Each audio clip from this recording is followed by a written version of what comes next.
Hello बच्चों, क्या हाल चाल, कैसे हो आप सब? मस्त एकदम। आई होप सारी मस्ती होंगे। तो बच्चों, आज के लेक्चर में हम एल्कोहल और फिनोल के भौतिक गुणधर्म पढ़ेंगे। बच्चों, हमने लास्ट लेक्चर में फिनोल बनाने की विधियां पढ़ी थी। अगर वो लेक्चर आपने नहीं देखा है तो मैंने उसका लिंक डिस्क्रिप्शन में डाल दिया है, आप वहां से देख सकते हो। और साथ में बच्चों, इस पूरे चैप्टर के नोट्स भी आपको डिस्क्रिप्शन में मिल जाएंगे, तो आप वहां से लिख सकते हो। तो आज का लेक्चर स्टार्ट करते हैं। मैं हूं रघुवीर सिंह कर्नावत और आप देख रहे हो RS कर्नावत ट्यूटोरियल्स। तो बच्चों, सबसे फर्स्ट भौतिक गुणधर्म है भौतिक अवस्था। ध्यान से आपको समझना है भौतिक अवस्था। तो बच्चों, जो निम्नतर एल्कोहल होते हैं ना, वो रंगहीन द्रव होते हैं, यानी कि कम कार्बन वाले एल्कोहल तो होते हैं द्रव। और जैसे जैसे कार्बन की संख्या बढ़ती जाएगी, यानी कि अणुभार बढ़ता जाएगा, आणविक आकर्षण बढ़ता जाएगा, इसलिए उसमें ठोस के गुण आने लग जाएंगे। तो आप बोल सकते हो कि कम कार्बन वाले एल्कोहल तो द्रव होते हैं, जबकि ज्यादा कार्बन वाले जो एल्कोहल होते हैं ना, वो मोम के समान ठोस होते हैं। तो देखो कि निम्नतर एल्कोहल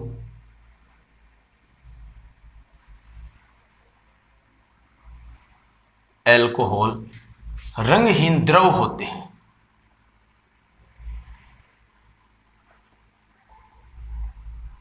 जबकि उच्चतर एल्कोहल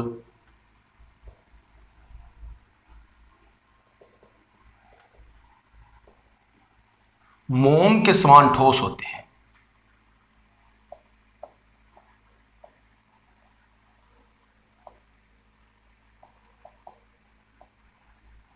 ठीक है बच्चों, और एल्कोहल में अभिलाक्षणिक गंध भी होती है, विशिष्ट गंध होती है, तो ये भी आप लिख सकते हो।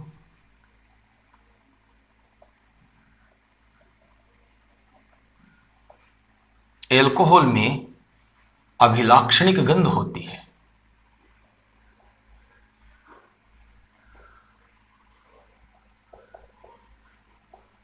ठीक है बच्चों, अब हम फिनोल की बात करें तो देखो, जो शुद्ध फिनोल होता है ना, वो रंगहीन द्रव होता है या फिर रंगहीन ठोस होता है।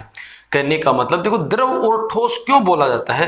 क्योंकि फिनोल का गलनांक 40 डिग्री सेल्सियस होता है, 40.5 डिग्री सेल्सियस होता है गलनांक। ठीक है ना? इसका मतलब फिनोल सर्दियों में तो रहेगा ठोस अवस्था में, जबकि गर्मियों में रहेगा द्रव अवस्था में। ठीक है बच्चों, लेकिन फिनोल जब ऑक्सीजन और सूर्य के प्रकाश के संपर्क में आता है तो वह हल्का गुलाबी होने लग जाता है। किसके कारण? पैराबेंजोक्विनोन बनने के कारण। तो बच्चों, अभी इसकी क्रियाविधि बताता हूं कि फिनोल जब ऑक्सीजन और सनलाइट के संपर्क में आता है तो क्या होता है, कैसे अभिक्रिया होती है, आपको ध्यान से समझना है, मोस्ट इंपॉर्टेंट है। तो देखो, शुद्ध फिनोल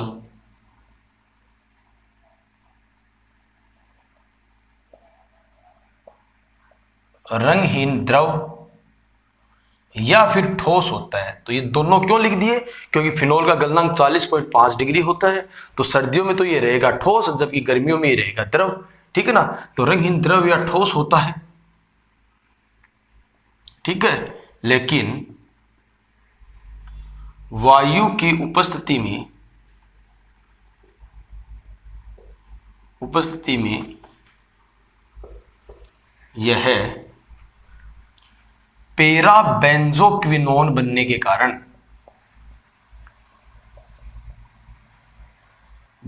कारण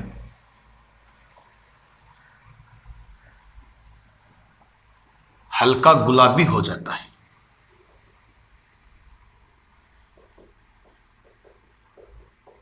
तो बच्चों, हल्का गुलाबी कैसे होता है, आपको ध्यान से समझना है। तो देखो, ये तो हो गया फिनोल,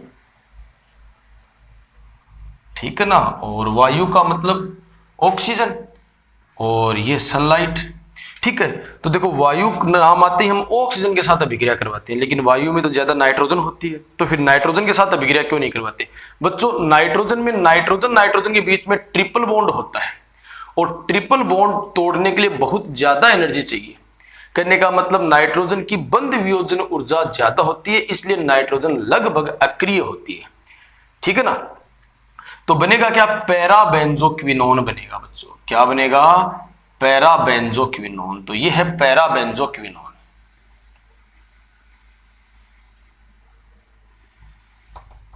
पैराबेंजोक्विनोन। ठीक है बच्चों, अब इसकी क्रियाविधि देखो, रिएक्शन कैसे हुई है, ध्यान से आपको समझनी है। तो देखो ये अपना फिनोल हो गया, ठीक है। सनलाइट में क्या होगा, समान से विदलन होगा, यानी कि मुक्त मूलक बनेंगे, एक इलेक्ट्रॉन यहां पर और एक इलेक्ट्रॉन यहां पर, यानी कि ये काम हो गया बच्चों। देखो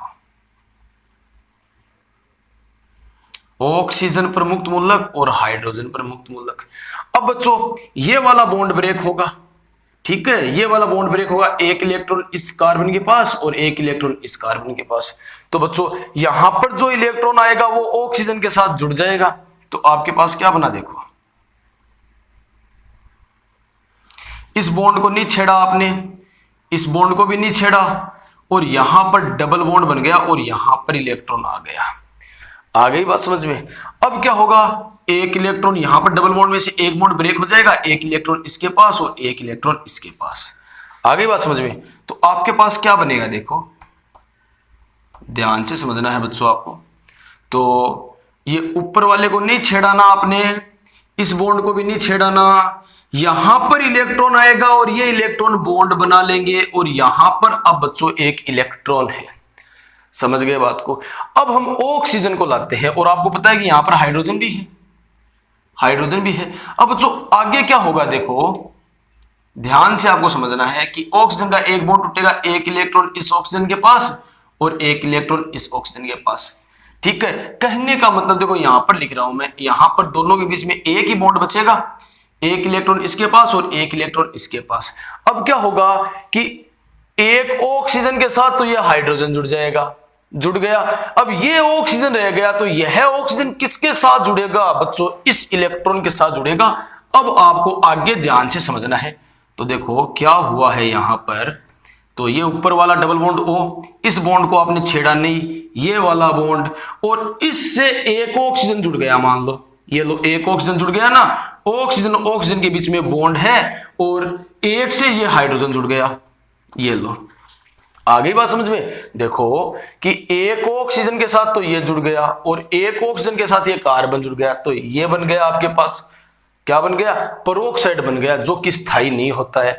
अब बच्चों आप जानते हो कि यहां पर एक हाइड्रोजन भी होता है, क्या होता है बच्चों, एक हाइड्रोजन होता है। अब क्या होगा, ये वाला बॉन्ड ब्रेक होगा, क्योंकि पेरोक्साइड बन गया, पेरोक्साइड स्टेबल नहीं होता है, ये वाला बॉन्ड ब्रेक होगा, एक इलेक्ट्रॉन इस ऑक्सीजन के पास और एक इलेक्ट्रॉन इस ऑक्सीजन के पास, ये वाला बॉन्ड ब्रेक होगा, एक इलेक्ट्रॉन कार्बन के पास और एक इलेक्ट्रॉन हाइड्रोजन के पास। तो बच्चों यहां से OH और यहां से H2O बाहर, तो देखो क्या होगा, H2O निकल जाएगा। अब देखो इस कार्बन के पास इलेक्ट्रॉन है और इस ऑक्सीजन के पास भी इलेक्ट्रॉन है, तो दोनों मिलकर के बॉन्ड बना लेंगे और आपके पास ये बन जाएगा, देखो ये वाला बन गया।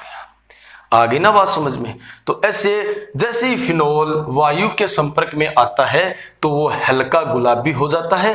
क्यों? क्योंकि पैराबेंजोक्विनोन बनता है। तो अगर आप सीधी याद रख सकते हो तो सीधी याद रख लेना, वरना ये क्रियाविधि है। ठीक है बच्चों। तो बच्चों अब हम एल्कोहल और फिनोल के क्वथनांक की बात करते हैं। ध्यान से आपको समझना है। क्वथनांक यानी कि बॉइलिंग पॉइंट।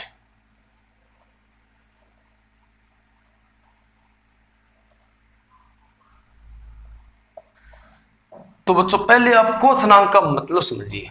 देखो क्वथनांक का मतलब है कि लिक्विड को यानी कि द्रव को किसमें कन्वर्ट करना, गैस में। तो लिक्विड कब गैस में कन्वर्ट होगा? बच्चों लिक्विड के जो अणु होते हैं ना, द्रव के जो अणु होते हैं उनमें होता है आकर्षण, जिसे आप अंतरआण्विक आकर्षण कहते हो।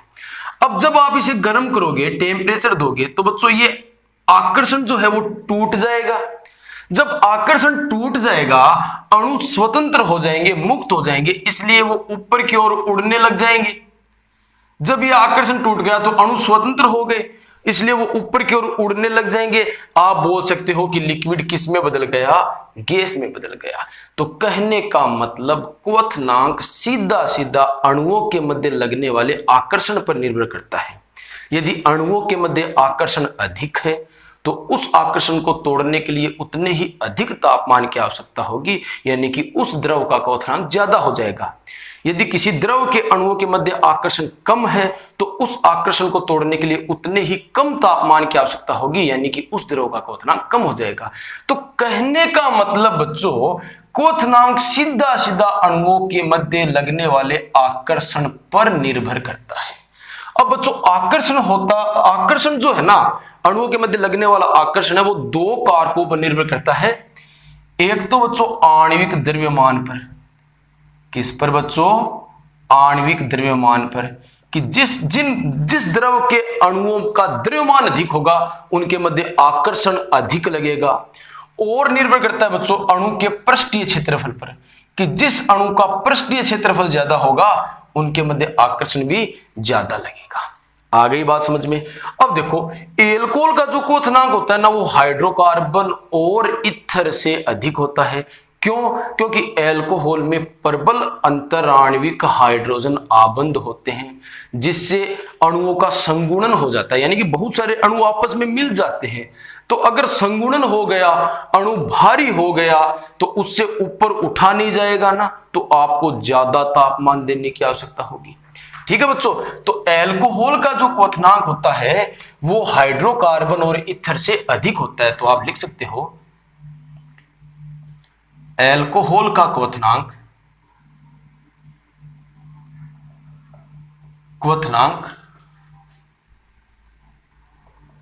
हाइड्रोकार्बन व ईथर से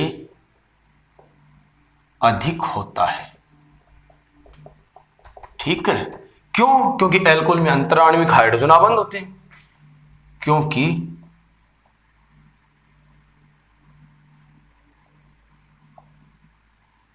एल्कोहल में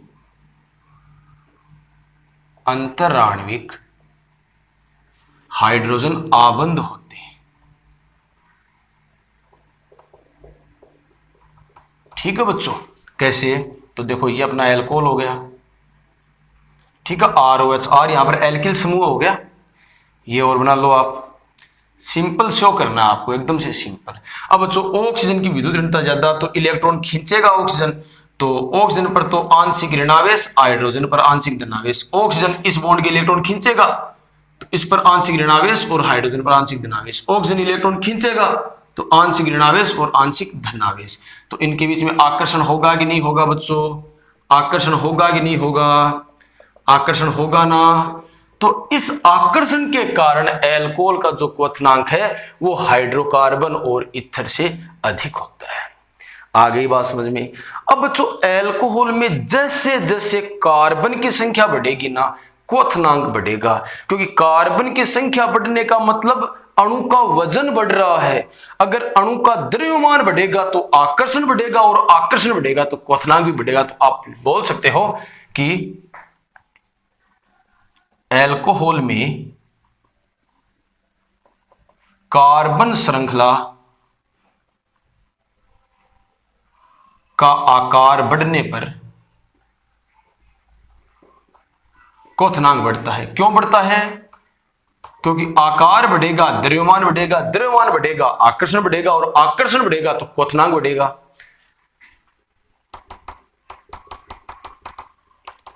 क्योंकि वान डर वाल्स आकर्षण बढ़ता है, वान डर वाल्स आकर्षण बढ़ता है, आकार बढ़ने पर वान डर वाल्स आकर्षण बढ़ता है। तो आप ये बोल सकते हो कि मेथेनॉल से ज्यादा क्वथनांक होगा एथेनॉल का, एथेनॉल से ज्यादा होगा प्रोपेनॉल का। समझ गए बच्चों?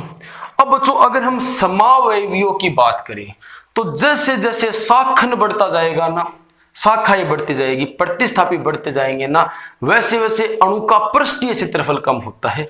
तो आप समझिए बच्चों, गौर से ध्यान से समझना आपको। तो समावयवियों में शाखन बढ़ने के साथ क्वथनांक कम होता है।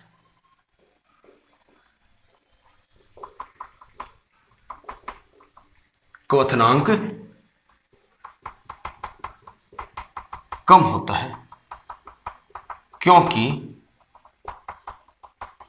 शाखन बढ़ने से अणु का पृष्ठीय क्षेत्रफल कम होता है बच्चों।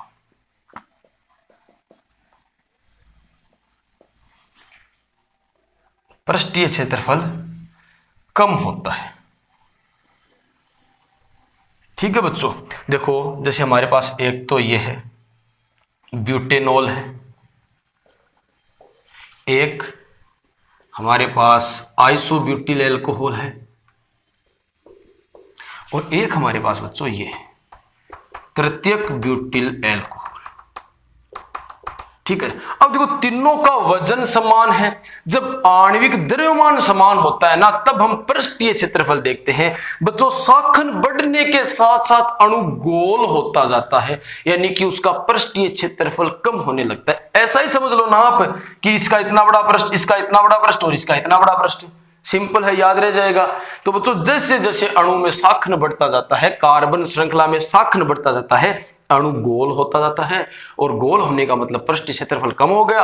अगर पृष्ठीय क्षेत्रफल कम होगा तो अणुओं के मध्य आकर्षण कम होगा। अगर आकर्षण कम होगा तो क्वथनांक भी बच्चों कम होगा। आ गई बच्चों बात समझ में। अब हम बात करते हैं फिनोल की। तो बच्चों फिनोल का क्वथनांक भी क्या होता है? अधिक होता है, क्योंकि फिनोल में भी अंतराण्विक हाइड्रोजन आबंध बनता है। तो देखो, तो आप लिख लेना कि फिनोल का क्वथनांक भी अधिक होता है ना। क्यों? क्योंकि फिनोल में भी अंतराण्विक हाइड्रोजन आबंध बनता है। कैसे? ये लो फिनोल में बना देते हैं। ये एक फिनोल हो गया, और बच्चों ये दूसरा फिनोल हो गया, ये तीसरा फिनोल हो गया। लेकिन एल्कोहल की तुलना में ये हाइड्रोजन आबंध कम बनाता है फिनोल।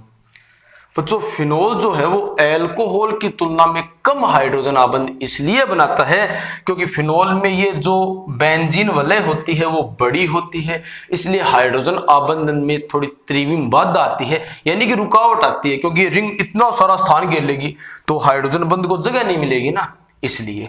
लेकिन फिनोल का फिर आणविक द्रव्यमान ज्यादा हो गया, इसलिए क्वथनांक तो ज्यादा होगा ही। समझ गए ना बच्चों? तो फिनोल का क्वथनांक भी हाइड्रोकार्बन और ईथर से अधिक होता है। अब हम बच्चों बात करेंगे विलेयता की। तो बच्चों अब हम बात करते हैं एल्कोहल और फिनोल की विलेयता की। तो ध्यान से समझना है बच्चों आपको। अब हम बात करते हैं एल्कोहल और फिनोल की विलेयता, सोल्यूबिलिटी। तो बच्चों एल्कोहल एक कार्बनिक पदार्थ है, इसलिए कार्बनिक विलायकों में घुल जाएगा। और सबसे बड़ी बात है कि एल्कोहल जल में भी घुल जाता है। कहने का मतलब जल में यह अति विलेय है, बहुत ज्यादा विलेय है। आपने दैनिक जीवन में देखा होगा कि जल में एल्कोहल मिलाते हैं ना, तो चम्मच से ऐसे हिलाते नहीं है, तुरंत मिल जाता है। ठीक है ना? तो क्यों अति विलेय है? क्योंकि एल्कोहल जल के अणुओं के साथ अंतराण्विक हाइड्रोजन आबंध बना लेता है, इसका मतलब वो घुल जाएगा। तो बच्चों एल्कोहल जल में अति विलेय है कि नहीं है? है ना, अति विलेय है। बच्चों जो जल के साथ हाइड्रोजन बॉन्ड बना लेता है ना, तो वो जल में घुलता ही है, चाहे वो एल्कोहल हो चाहे अमोनिया हो। ठीक है ना? तो एल्कोहल जल में अति विलेय है क्योंकि यह जल के अणुओं के साथ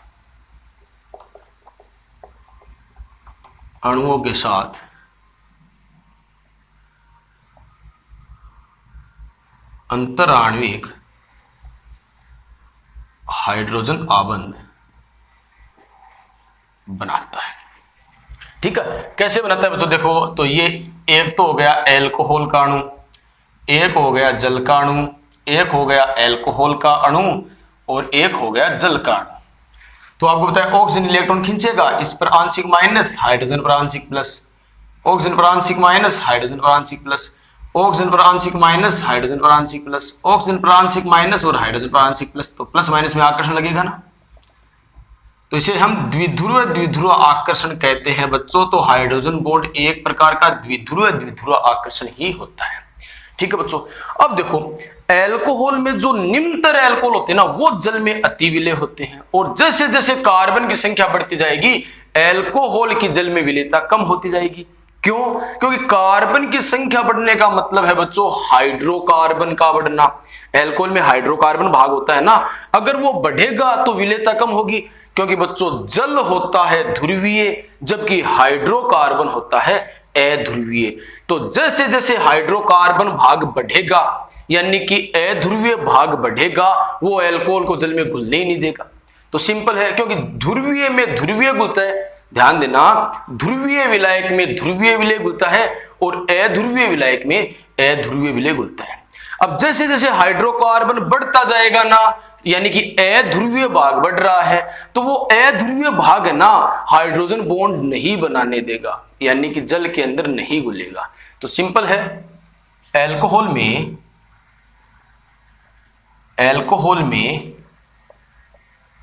अध्रुवीय हाइड्रोकार्बन भाग, अध्रुवीय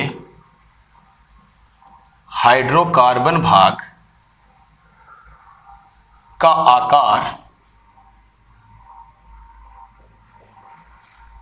आकार बढ़ने पर इसकी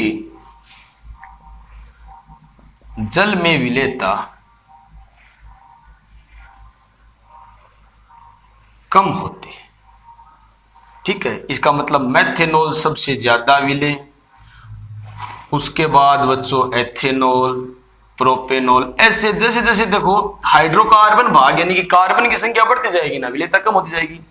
अब हम समावयवियों की बात करते हैं। तो समावयवी एल्कोहलों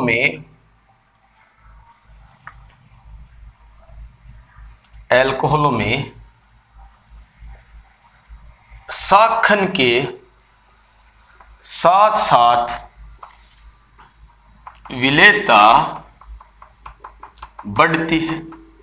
क्यों बढ़ती है बच्चों? देखो समावयवी है तो कार्बन हाइड्रोजन ये सारे सेम होंगे, यानी कि अणुसूत्र तो समान होता ही है। समावयवी का मतलब क्या होता है कि वे अणु मतलब वे यौगिक जिनके अणुसूत्र तो समान हो और गुणधर्म भिन्न भिन्न हो। तो समावयवी का मतलब अणुसूत्र तो समान होगा, ठीक है, लेकिन साखन बढ़ने के कारण अध्रुवीय हाइड्रोकार्बन का पृष्ठीय क्षेत्रफल कम हो जाता है। अब वो ज्यादा गड़बड़ नहीं करेगा, समझ गए ना? तो अध्रुवीय हाइड्रोकार्बन कम पावरफुल हो जाता है, उसका पृष्ठीय क्षेत्रफल कम हो जाता है, वह हाइड्रोजन बंध को बनने से नहीं रोक पाता है। इसका मतलब एल्कोहल घुल जाएगा, जबकि सीधी कार्बन चेन वाले नहीं घुलेंगे। समझ गए ना? क्योंकि सीधी कार्बन चेन वालों का जो पृष्ठीय क्षेत्रफल होता है ना वो ज्यादा होता है। यानी कि अगर आपसे कोई कहे कि इनमें से कौन सा एल्कोहल ज्यादा घुलेगा, तो ये समावयवी बना रहा हूं बच्चों में। अगर बच्चों आपसे कोई कहे इनमें से कौन सा एल्कोहल ज्यादा घुलेगा, तो यहां पर एक शाखा लगी हुई है और यहां पर दो शाखा लगी हुई है। बच्चों इसके हाइड्रोकार्बन का पृष्ठीय क्षेत्रफल कम है, यानी कि यह कम गड़बड़ करेगा, यह हाइड्रोजन बॉन्ड को बन जाने देगा, यानी कि उतनी त्रिविम बाधा नहीं क्रिएट करेगा। ठीक है, तो हाइड्रोकार्बन जिसका पृष्ठीय क्षेत्रफल ज्यादा है वो सबसे कम घुलेगा, यानी कि बॉइलिंग पॉइंट और सोल्यूबिलिटी दोनों एक दूसरे की उल्टी होती है। अब बच्चों फिनोल भी जल में घुल जाता है, क्योंकि वह भी जल के साथ अंतर आणविक हाइड्रोजन बॉन्ड बना लेता है। हालांकि एल्कोहल जितना वो नहीं घुलेगा, एल्कोहल ज्यादा विलेय है जबकि फिनोल कम विलेय है, लेकिन फिनोल घुल जाता है। क्यों? क्योंकि फिनोल भी हाइड्रोजन बॉन्ड बना लेता है, लेकिन जितने एल्कोहल बनाता है ना, जितनी एक्सटेंट में जितनी लब्धि में एल्कोहल बनाता है उतने फिनोल नहीं बना पाता, क्योंकि फिनोल में एक बड़ी बेंजीन रिंग होती है जो त्रिविम बाधा क्रिएट करती है। ठीक है बच्चों, तो फिनोल भी जल में विलेय है। ठीक है, अब हम नेक्स्ट लेक्चर में एल्कोहल और फिनोल की रासायनिक गुणधर्म स्टार्ट करेंगे। ठीक है।